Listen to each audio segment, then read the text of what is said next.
Il est tout juste 19h heure d'Alger. Vous regardez Al24 News. Merci de nous rejoindre pour l'édition de ce jeudi 23 juillet 2026. Tout de suite, les titres de l'actualité. Iran-États-Unis, de nouvelles frappes de drones en représailles contre des bases américaines au Koweït et Téhéran avertit qu'il pourrait cibler les infrastructures énergétiques régionales.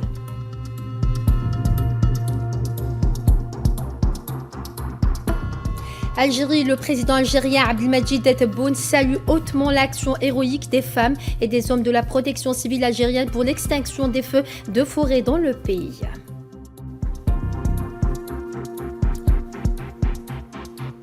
Palestine occupée, l'esplanade de la mosquée Al-Aqsa prise d'assaut ce jeudi par des milliers de colons.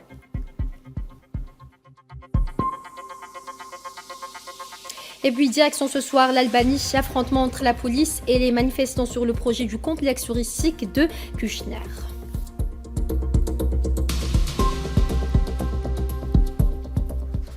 Bonsoir à tous. Si vous venez de nous rejoindre, on entame ce journal avec le dossier iranien. L'armée iranienne a déclaré ce jeudi dans un communiqué avoir mené de nouvelles frappes de drones sur 3 bases militaires américaines au Koweït, ciblant des dépôts de munitions, des stocks de carburant et des approvisionnements représailles aux récentes attaques américaines contre le territoire iranien.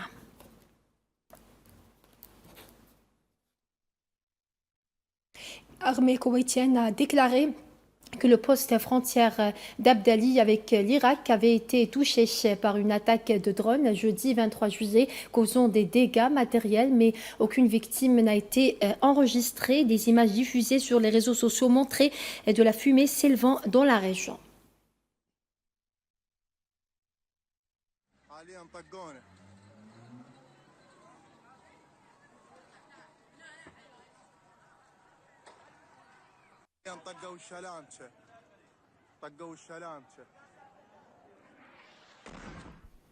Et Téhéran menace les États-Unis de représailles si Washington s'attaque aux installations énergétiques iraniennes. L'Iran visera celles des pays du Moyen-Orient en retour, risquant de plonger la région dans une pénurie d'approvisionnement. Les détails avec Safwan Ben Sabri. L'Iran menace de riposter en réponse aux menaces américaines de cibler les centrales et infrastructures énergétiques. Le quartier général de Khatem el-Anbiya, l'une des principales branches du commandement des forces armées iraniennes, a lancé mercredi un avertissement aux États-Unis ainsi qu'aux pays abritant des bases américaines. Selon un communiqué, plusieurs pays de la région pourraient se retrouver sans accès au pétrole et subir des interruptions dans l'approvisionnement électrique si les forces américaines effectuent des bombardements contre les ponts et les centrales sur le territoire iranien. Dans le cas où les menaces des États-Unis se matérialiseraient, nous ne permettrons pas l'exportation d'une seule goutte de pétrole et les infrastructures de pétrole, de gaz, d'électricité et économiques de la région seront la cible d'attaque.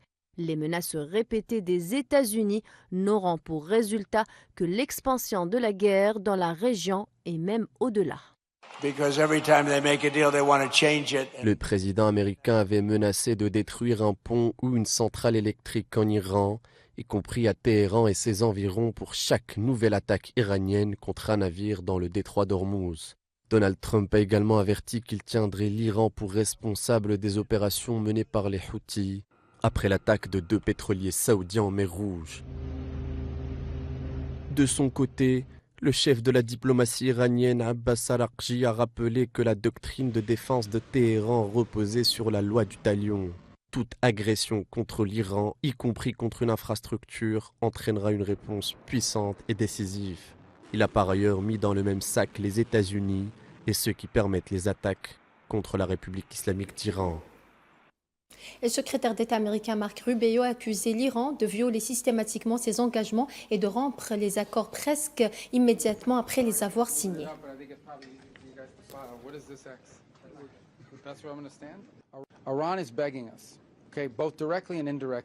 L'Iran nous supplie directement et indirectement.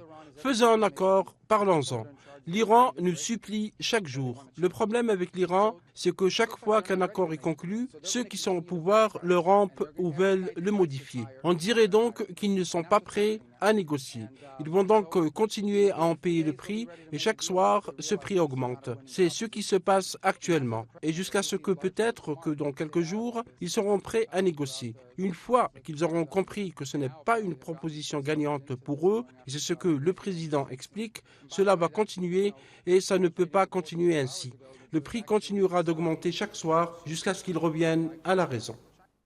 Autre actualité de ce journal, le président américain Donald Trump a déclaré jeudi 23 juillet qu'il tiendrait l'Iran responsable de toute attaque des militants houthis yéménites qui ont déclaré cette semaine imposer un blocus naval à l'Arabie saoudite.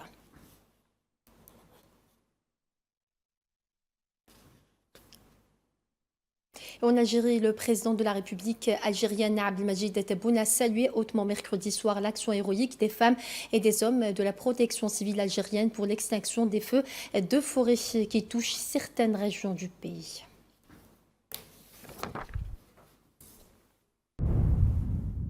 Conscient des efforts colossaux et titanesques que vous déployez aux côtés des éléments de l'armée nationale populaire, des citoyens dévoués et des autres institutions concernées, je salue hautement votre action héroïque pour l'extinction des feux de forêt, la préservation des vies humaines et de la richesse forestière et la protection des biens dans différentes régions du pays.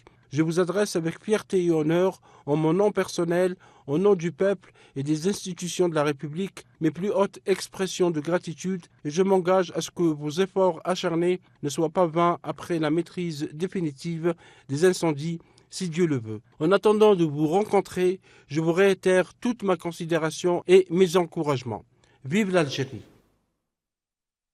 Toujours en Algérie, le ministre de l'Intérieur, des collectivités locales et des Transports, Saïd Saïoud, a présidé à Alger la cérémonie de célébration du 64e anniversaire de la création de la police algérienne. La cérémonie s'est déroulée mercredi soir en présence du directeur général de la Sûreté nationale, Ali Badawi, de plusieurs membres du gouvernement et de conseillers du président de la République, ainsi que de représentants des corps de police de pays frères et amis avec l'Italie en qualité d'invité d'honneur.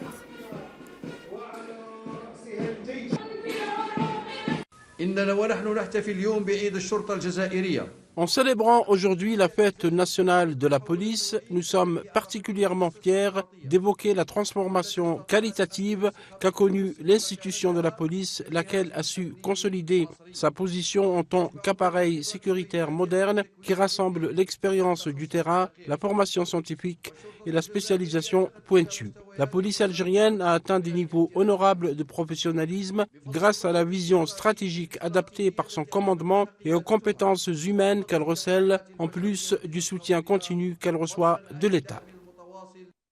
Et l'ambassadeur Ammar Benjama, représentant permanent de l'Algérie auprès des Nations Unies à New York, a été élu jeudi à l'unanimité des États membres président du Conseil économique et social des Nations Unies pour sa session 2027. Cette élection qui a eu lieu à l'occasion de la session organisationnelle du Conseil pour choisir son président et ses 4 vice-présidents consacre la confiance placée dans l'Algérie par le groupe africain et l'ensemble des États membres des Nations Unies et couronne les efforts diplomatiques constants déployés par l'Algérie en faveur du multilatéralisme et de la coopération internationale sous la conduite du président de la République algérienne Abdelmadjid Tebboune.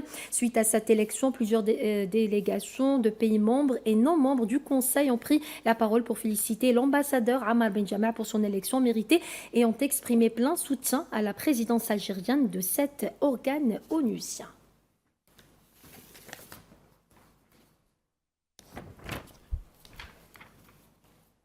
Et dans le dossier palestinien de ce journal, plus de 3200 colons sionistes ont pris d'assaut ce jeudi l'esplanade de la mosquée Al-Aqsa dans la ville d'El-Quds occupée, a rapporté l'agence de presse palestinienne Wafa. Parmi les colons qui se sont introduits dans la mosquée Al-Aqsa figure un responsable sioniste condamné par de nombreux pays, dont plusieurs Européens, pour de graves violations des droits humains contre les Palestiniens. Le dénommé Ben Gvir dans une action provocatrice en violation du statu quo historique et juridique de la mosquée, souligne le gouvernorat d'Al-Quds.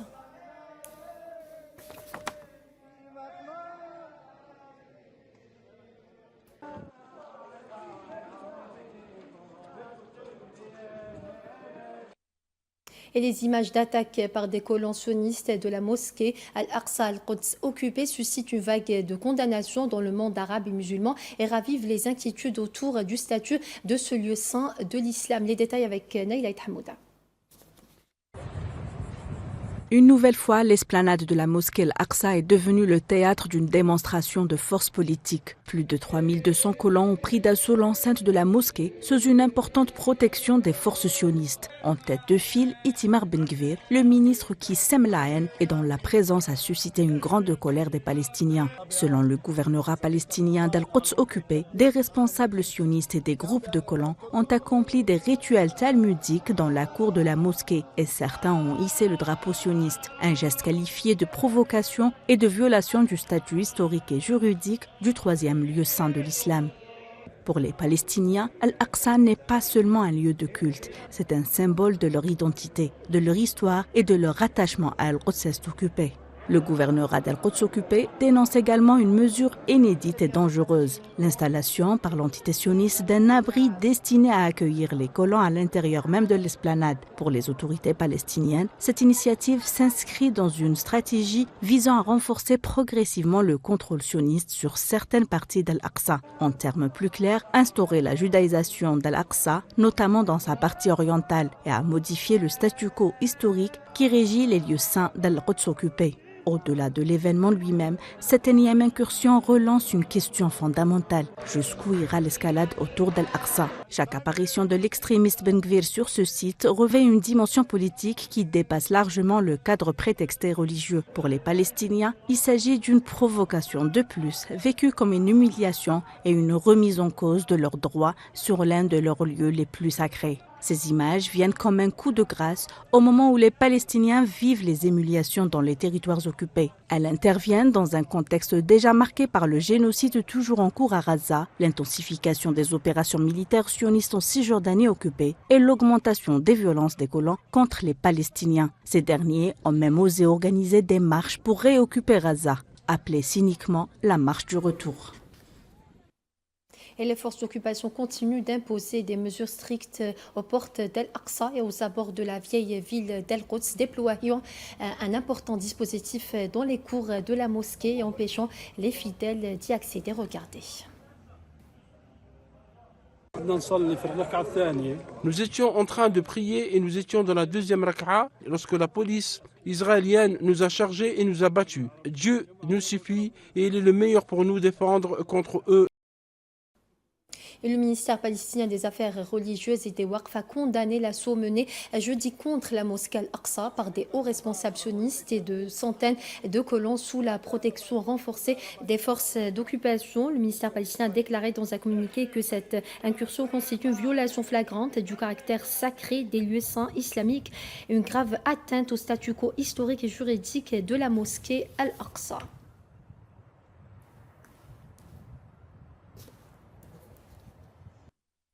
Et l'agression génocidaire sioniste contre la bande de Gaza fait 73 311 martyrs et 173 924 blessés, en majorité des femmes et des enfants depuis le 7 octobre 2023, selon un nouveau bilan communiqué ce jeudi par les autorités sanitaires palestiniennes. Il est à noter que depuis l'entrée en vigueur du cessez-le-feu le 10 octobre 2025, 1185 Palestiniens sont tombés en martyrs et 3816 autres ont été blessés, tandis que les corps de 803 martyrs ont été récupérés selon les autorités sanitaire.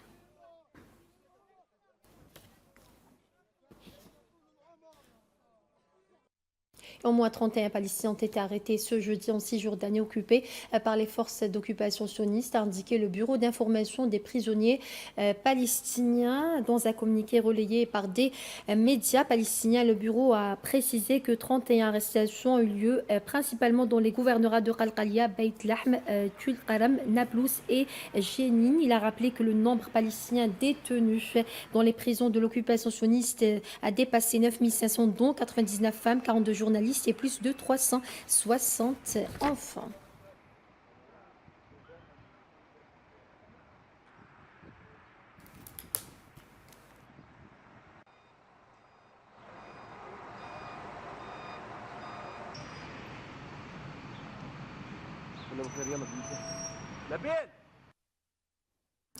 Et au Liban, le bilan des victimes de l'agression sioniste contre le pays s'est alourdi à 4 328 martyrs et 12 232 blessés, annoncé mercredi le ministère libanais de la Santé. Il est à noter que l'armée sioniste poursuit ses agressions contre le Liban malgré l'entrée en vigueur d'un accord de cessez-le-feu.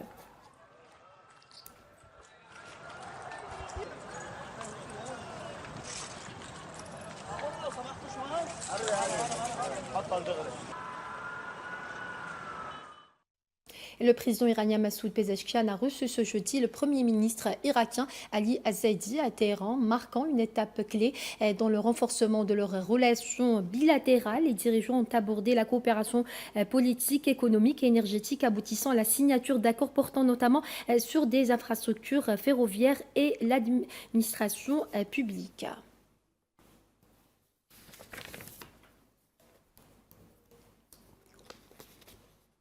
Et conflit en Ukraine, le Kremlin a déclaré ce jeudi qu'il n'était pas optimiste quant aux perspectives d'un accord rapide pour mettre fin au conflit en Ukraine après une rencontre entre des responsables russes et américains à Manille. Je vous propose d'écouter à ce sujet le porte-parole du Kremlin, Dmitry Peskov.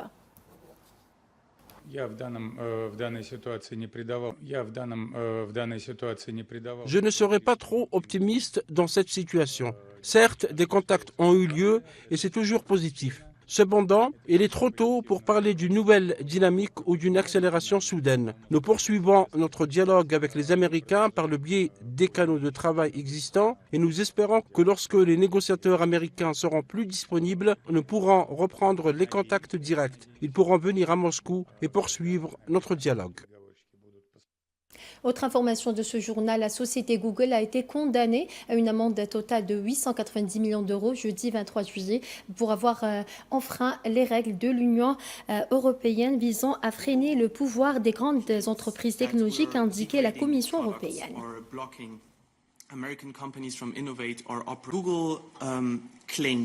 Google prétend que nous dégradons les produits ou empêchons les entreprises américaines d'innover ou d'opérer dans l'Union européenne. C'est tout le contraire. Permettez-moi de rétablir la vérité. Actuellement, certains acteurs bloquent l'innovation européenne et empêchent les entreprises européennes de concurrencer et d'innover équitablement. Par conséquent, ces amendes visent à exiger de Google qu'il se conforme à la loi sur le marché numérique, DMA, et qu'il garantisse des conditions de concurrence équitables, au moins au sein de l'Union européenne.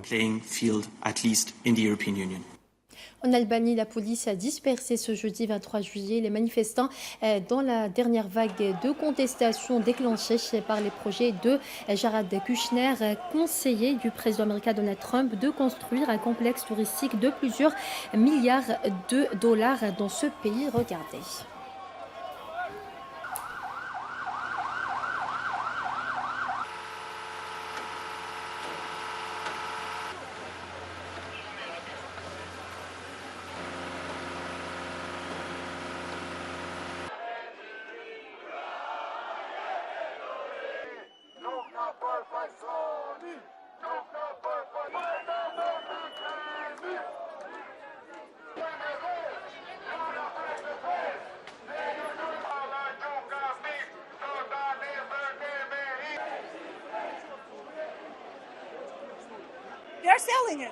Ils bradent l'Albanie, ils la bradent aux investisseurs étrangers pour leurs profits et les intérêts des hauts fonctionnaires du Parlement, de ceux qui font partie des 1%, tandis que le reste du pays souffre dans la misère. Alors évidemment, nous voulons que chacun soit légitimement représenté, que le gouvernement nous écoute et que toute loi importante qui représente notre pays ou le modifie de quelque manière que ce soit soumise au vote du peuple. Le gouvernement doit être destitué et nous avons besoin d'un gouvernement technique pour un an. Il faut assouplir toutes les lois, celles qui protègent l'environnement et celles qui concernent les investisseurs stratégiques. Le Premier ministre n'a besoin que de 2 mandats, pas de 4. Nous demandons simplement la démission du Premier ministre Edi Rama. Des centaines de milliers de personnes en Albanie manifestent, y compris au sein de la diaspora. Et nous n'avons pas cessé de protester un seul jour depuis le 1er juin dernier. Nous sommes fermement déterminés à poursuivre les manifestations jusqu'à la démission de ce gouvernement.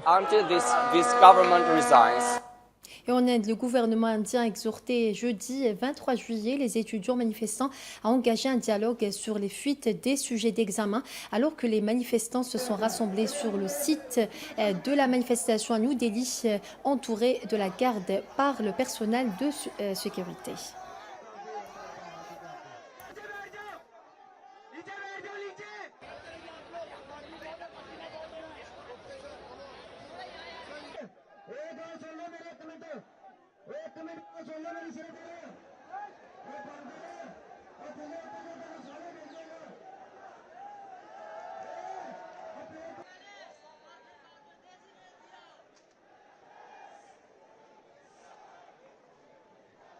It is my humble appeal to the students on agitation that J'en appelle humblement aux étudiants en grève. Le gouvernement est prêt à dialoguer quand vous le souhaitez, à n'importe quelle heure du jour ou de la nuit, et aussi longtemps que vous le désirez. Nous sommes prêts à discuter en toute ouverture d'esprit de la question à l'origine de cette agitation, ainsi que de toutes les questions connexes. Et les images satellites révèlent l'ampleur catastrophique des dégâts causés par les incendies en Europe provoqués par des vagues de canicule extrêmes, une sécheresse sévère qui frappe l'Europe en cet été, comme le montrent ces images.